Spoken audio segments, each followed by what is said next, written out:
Hello and welcome everybody. Today we are going to continue studying the Chigorina Gambit in the two knights defense. And I would like to show you for the first time how Mikhail Chigorin started to play, I would say, in 1882 for the first time, this Gambit line. And since then, this Gambit variation, one of the most popular in the two-knight defense, is the best weapon for black against the white's knight g5, very aggressive attempt. So after knight g5, we are studying already. I just like to remind you that possible in this position to play bishop c5, which leads to the Traxler counter gambit. So black is intending immediately to attack white's position, especially the weakest spot, the f2 pawn, despite the fact after knight takes f7 and bishop takes f2, extremely complicated game could be achieved after king takes f2 and knight takes e4, which if you would like to study carefully, you can watch my lessons regarding the Traxler counter gambits already recorded. Indeed, if you are having not so great memory and you would like to play more positional game, trying to use the, I would say, a bit wrong attempt for white. It's just white's attack looks like too early because white is moving once again the same piece from f3 to g5 just for trying to set the great target on f7. So black after d5 and e takes d5, not necessary to capture the pawn on d5. So after knight takes d5, unfortunately knight takes f7, we are going into the very famous Fred Lever attack. But to continue knight a5, bishop b5 check, c6, d takes c6, b takes c6, and this is a standard tabia, so I would say the classical position of the two knights defense, the Chigorin attack, Chigorina Gambit. So first game, which I would like to show you, was played against the English chess player Henry Beard in 1882. And in that game, in the Vienna International Chess Tournament, Henry Beard played bishop e2. h6. So this is direct attempt. Immediately black is attacking white's knight on g5, so white has to spend more tempi and black is getting clear positional advantage, so much better development after e4. So knight has to go once again. Now if white is playing, of course, knight g1, that after bishop c5, black is having all the pieces in the game, and unpleasant threat queen d4, let's say, which could happen after knight c3, queen d4, and white immediately losing. Pay attention. So this almost forced white after e4 to move the knight to e5. And here we start, I would say black is having different options. So black could play bishop d6, black can play queen c7, immediately attacking the knight, or even queen d4, which we studied the last time. So today, queen d4 move, according to the theory, not the strongest continuation. Not because of knight g4. After knight g4, black has bishop take g4, bishop take g4, and e3 with quite unpleasant threats. So this pawn cannot be captured because the g4 bishop is hanging, and black is winning the f2 pawn. White's king is losing the castling right. So black is having quite serious initiative in this position. But white is not forced to play knight g4. So much strongest continuation is f4, and after bishop c5, rook f1, black is under threat of c3, getting rid of the queen from this active position. Then d4 or b4, winning a piece, not allowing black immediately to continue his attack. So black has to retry with the queen, and then white could play c3 and then d4, trying to complete the development. By the way, this knight on e5 is not so bad placed. So that's why today, usually black is not playing queen d4 anymore. And the mainstream in this situation is trying to attack knight on e5 by queen c7 or bishop d6. So in that first game played by Mikhail Chigorin, 80-82, queen c7 was played.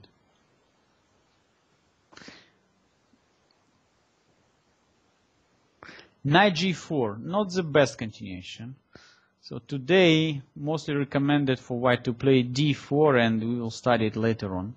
So after d4, e takes d3, okay. Knight takes d3 and bishop d6.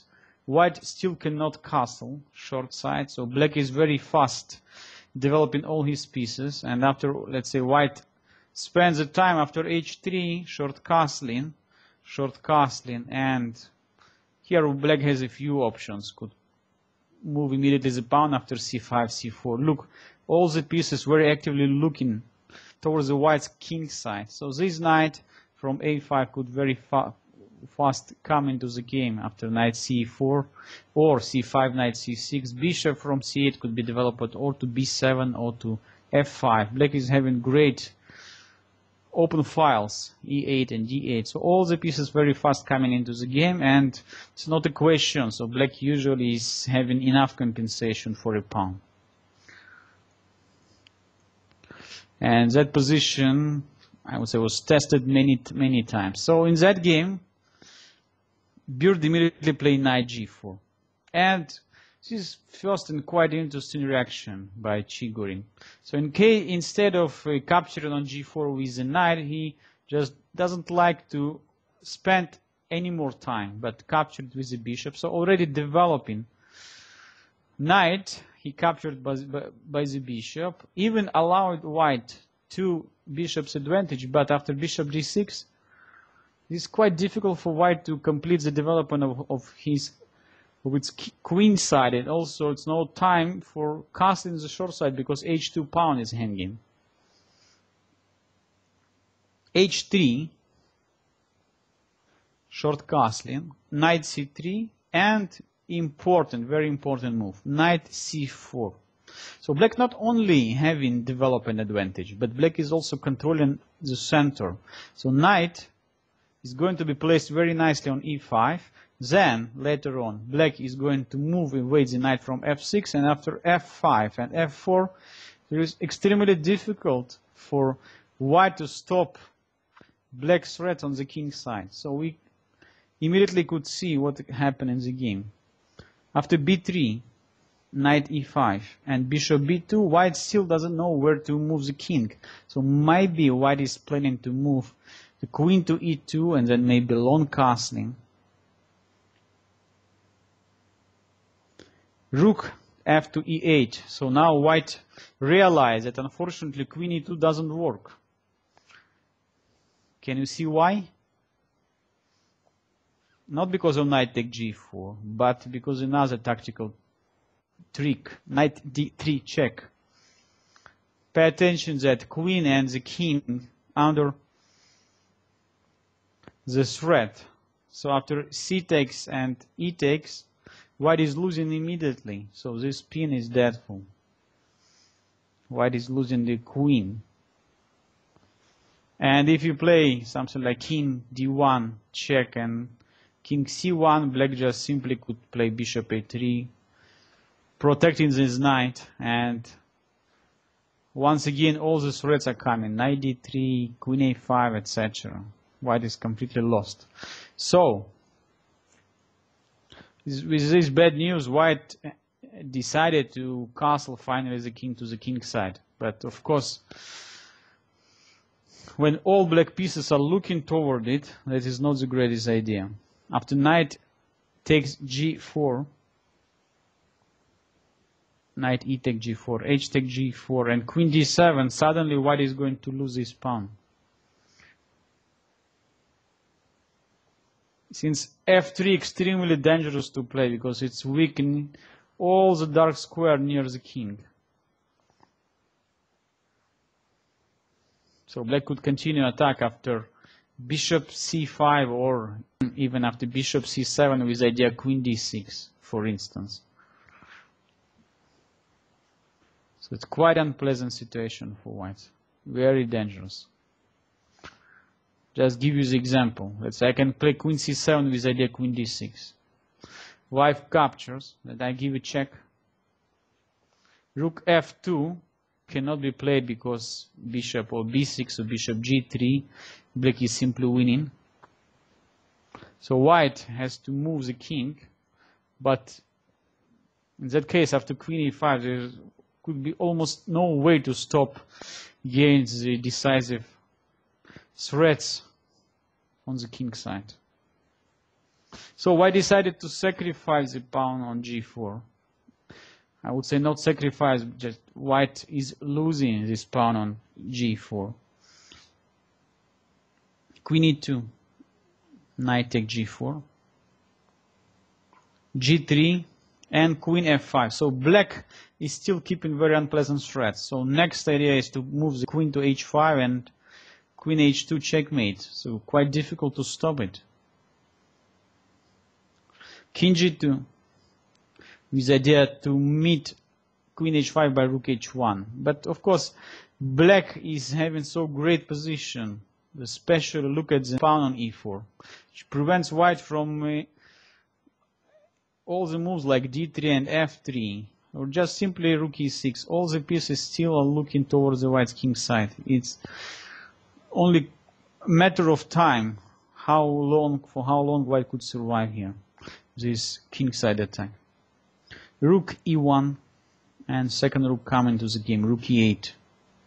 Rook h1, black is also having pawn's majority on the king side, so Chigorin played simply h5. Rook e to e f1, queen g6, freeing the last resource for destroying white's king side structure. Knight d1.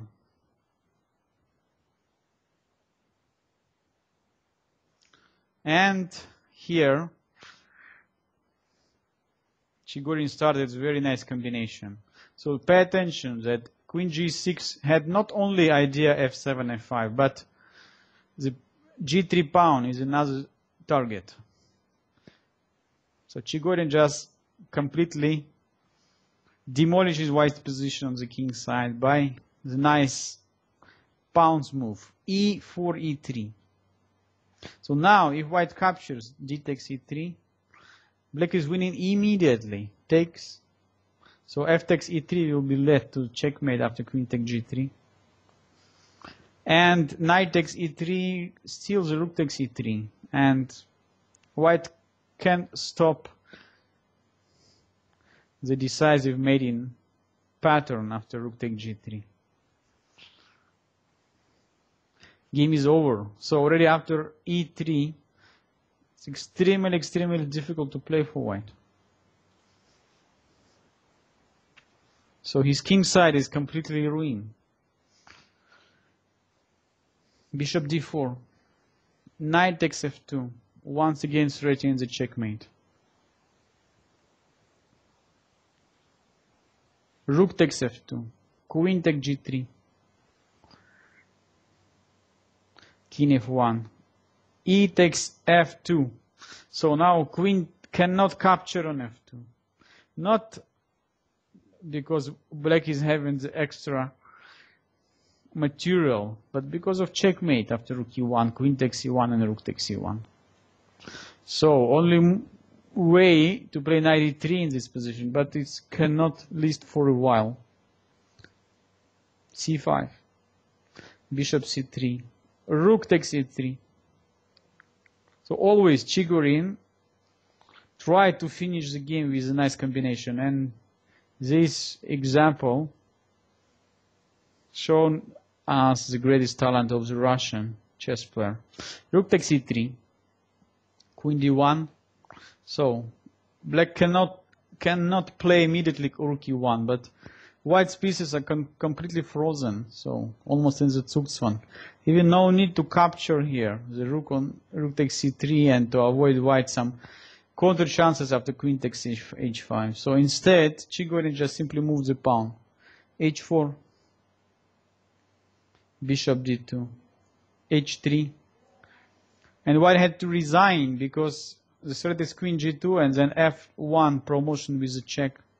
Otherwise, black is also intending h2 and then queen g1 with a checkmate. So, already the first game played by Mikhail Chigorin showed us the greatest potential for black after the pawn sacrifice. So instead of trying to win some material back immediately, Chigorin already in this first example, quite early example in his practice, decided, and I believe that this plan was already prepared at home, just to improve his position, to increase pressure over the white's king side, and only when all black pieces are ready for final attack, so he just started the decisive combinations. So now let's move forward with 1 year later, 1883, and still the same two players. Henry Beard against Mikhail Chigorin in London International Chess Tournament, 1883. And instead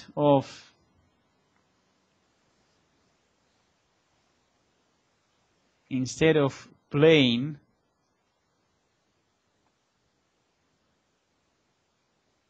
so knight g5, d5, e takes d5, knight e5. Instead of playing bishop b5 check, Henry Beard moved the pawn d3, like it's happened in a few games which already saw by Morphy and Anderson. Anyway, after h6, knight f3 and e4, Chigorin already even here showed the new developments in the theory. After queen e2, knight takes c4, d takes c4, and bishop c5, h3, short castling, and knight h2. Instead of trying to move the rook to e8 and then move the knight away from f6 and then f5 and f4, Chigorin immediately shows the right plan. So he has two bishops and he decided to demolish white's center by the tactical shot b7, b5. So it's quite important to destroy white's center and still to keep the pawn on e4 and send to the two bishops and quite passive position of all white pieces. Black is reaching great situation in very, very fast.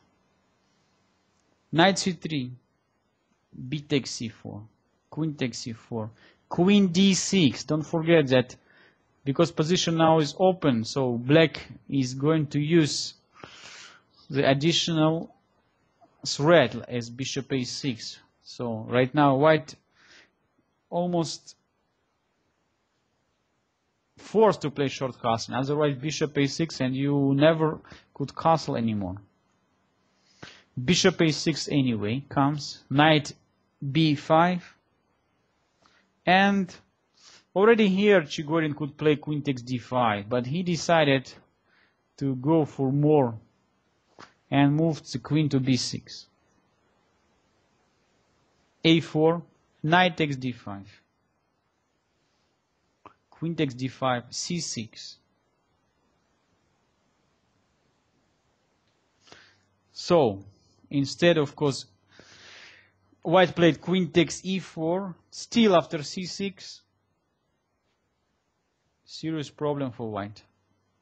Knight g4, white is trying in the counter-attack to create some chances on the king side, but Chigorin is quite easily destroys white's dreams about it. F5, Queen E6 check, King H7. This is another quite typical for Chigorin. So his tactical talent was so great that he usually allowed his opponents to perform some combination, because he always see just for one move ahead. So, and also here looks like knight takes h6 is a great chance for white, destroying black's position on the king side. But Chigorin simply plays rook f6, and white is completely losing position after queen a5.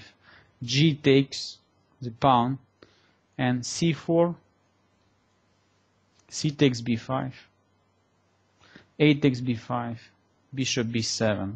So this smoke is cleared up, and we can realize that black not just having the extra piece, but completely winning position. C takes d5, bishop d4, queen h7, queen e7, king h8, bishop f4. But piece is a piece, so black is just continue his attack on the king side. Rook g8, g3, rook g7, queen check, king h7, and not so difficult here to realize the advantage, because black is just one move away from queen c5 takes d5, after which white's king would be under mating threat over the long diagonal a8, h1. Rook a4, rook f to g6.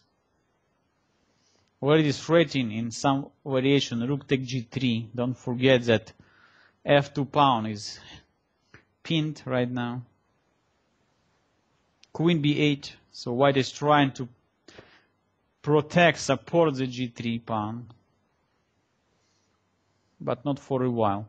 Bishop takes d5. So now if white trades the queens after queen takes b6, and bishop takes b6, and just simply piece up. Rook a6 played. And once again, Chigorin performs the last and very nice combination. Rook takes g3. So white cannot capture with the pawn. Bishop takes g3 is only move, and now queen takes b8. So don't forget that the bishop is pinned as well. Game is over. So 2-0 for Chigorin against Henry Bird in this Chigorin's Gambit 2 nights.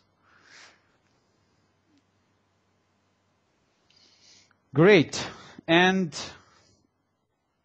after these very successful games played by Chigorin, so we would like to continue a few more, which I would like to show you against Showalter and John Baird from US Congress 89-89. World champion William Stannis decided to analyze his position. He was very curious. How come that in the starting position after e4, e5, knight f3, knight c6, bishop c4, knight f6, and knight g5, d5, e takes d5, knight a5, bishop b5, check, c6, takes, and bishop e2, white is having extra pawn. All his pawns are still on the second rank, which according Stannis gave white clear advantage in the endgame, because according to the Stannis theory, usually in the endgame it's better to keep the pawns on the second rank, because in that case we can choose and decide which way to move the pawn and what kind of a pawn chain to create. So white could decide to place d3 or h3 or g3 or f3, whatever. So in his famous magazine, Stannis published the article where he said that he knows that Chigorin plays this position very successfully, but he really to say not believes that black is having here enough compensation. So that was the start of, I would say, the greatest battle between two greatest mind of the 19th century, the greatest world champion, father of positional chess, Wilhelm Steinitz, and the father, I would say, of the combination play, Mikhail Chigorin. But before we move to that, of course, we continue with the greatest game of Mikhail Chigorin in that line. So the next game happened against the Jackson Showalter, also one of the top chess players at that time.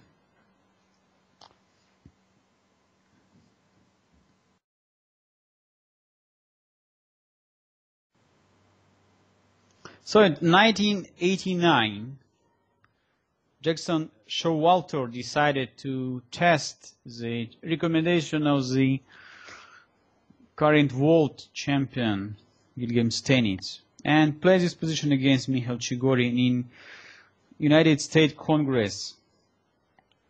So after bishop e2 and h6, knight f3 and e4, knight e5, so Chigorin continued his receipt and played queen c7.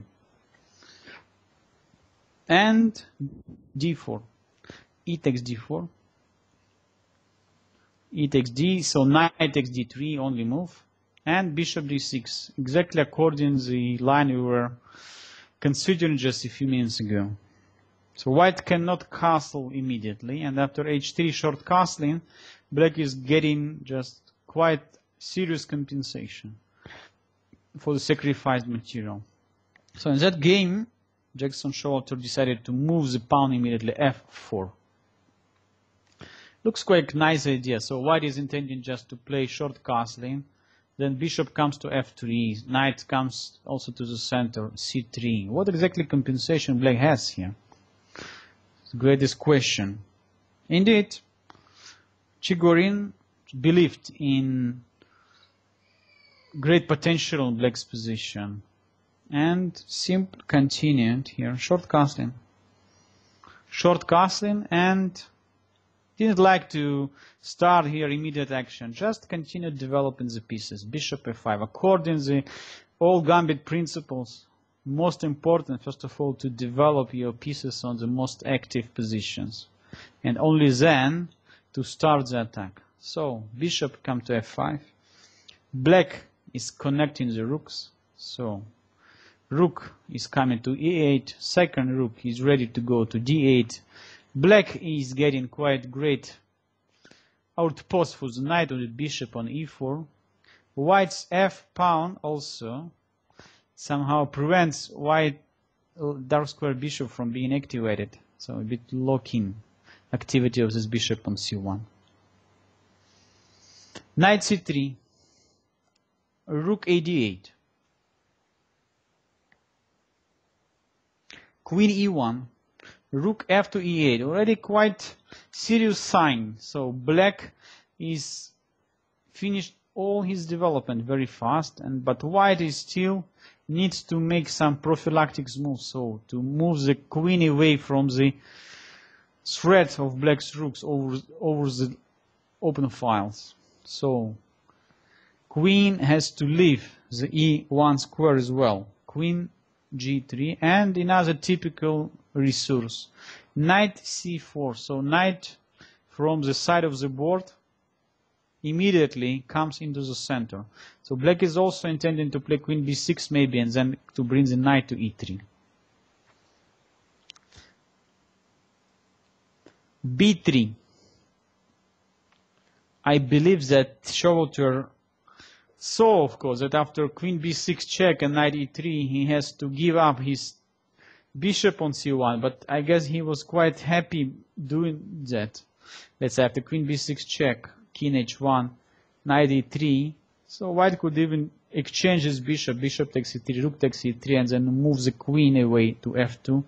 It's quite playable position. Indeed, as usually happen, Chigorin just prepared very unpleasant surprise for his opponent. He moved knight d5 because black is having so great development. All the pieces very active. So white is start feeling some problem with about his hanging bishop on e2 and hanging knight on c3. After knight takes d5 and c takes d5, it's quite obvious that white simply cannot accept losing this bishop on e2 after c takes d and rook takes e2. So why after that, let's say c takes d5, it's quite dangerous. Also black could simply capture on c2 and white pieces have no greatest squares and two bishops and very strong kingside attack. Pay attention that black's rook already on the second rank threats bishop e2. So more and more pieces coming into the game very, very fast. White is in big trouble here. So after knight takes d5 and c takes d5, white decided to play bishop g4. Bishop takes d3, queen takes d3, and knight e3. Still, Chigorin is keeping very unpleasant threat. So after bishop takes e3 and rook takes e3, pay attention, white cannot accept queen takes e3 move because bishop c5, winning the queen. And after queen d2, that's what happened in the game. Bishop takes f4. White is having additional problem now. g3 will be met by rook take g3 and the queen is gone. So h3 also not so great. White decided to sacrifice the pawn on h2. But this already leads to the situation when black is having not only positional but also material advantage. Queen f2, bishop takes h2 check, king h1, d4, rook a to d1, bishop g3, queen d2 and queen e7. Very typical for Chigorin. So he immediately launched the kingside attack. So not allowing white even a 1 second for breeze without any problem. So now queen h4 is coming.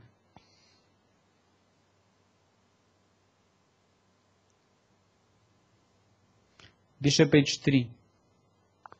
So white prevents queen h4 idea, but now bishop c7, new idea, queen e5 and queen h2 checkmate. Here opposite color bishops only increase black's advantage because black is having almost decisive kingside attack when all white dark squares are completely unprotected. So white's position is totally hopeless. Queen f2, rook d5, rook d3, rook h5, king g1, bishop g3, queen d2, rook e2, queen d1, and once again bishop c7. How to stop queen e5? Now it's no time. Rook f3, queen e5, rook f4, check, takes, and black is winning. There's no way to stop the decisive checkmate threat, or what is going to lose the full exchange for nothing. So when the game happened, quite easy you can see that queen takes h5 will be lost after check and mate. In the game happened queen e2, but after massive exchange on f2 and rook c5, white is losing all the pawns on the queen side, and in that position Jackson Showalter decided to call it a day and resigned. So another great example of developing the attack after increasing the pressure in the center And also in this game you can see the great domination of all black pieces. Black pieces just much better than white pieces in this position, and this is the most important factor in material advantage. Thanks everybody for watching my third lesson about the Chigorin's attack in the two knights defense variation. And on our last lesson, next time, I would like just to present you the most important, I would say, the games for development of all this line, which were played between two greatest minds of the 19th century, William Steinitz and Mikhail Chigorin. See you next time. Bye.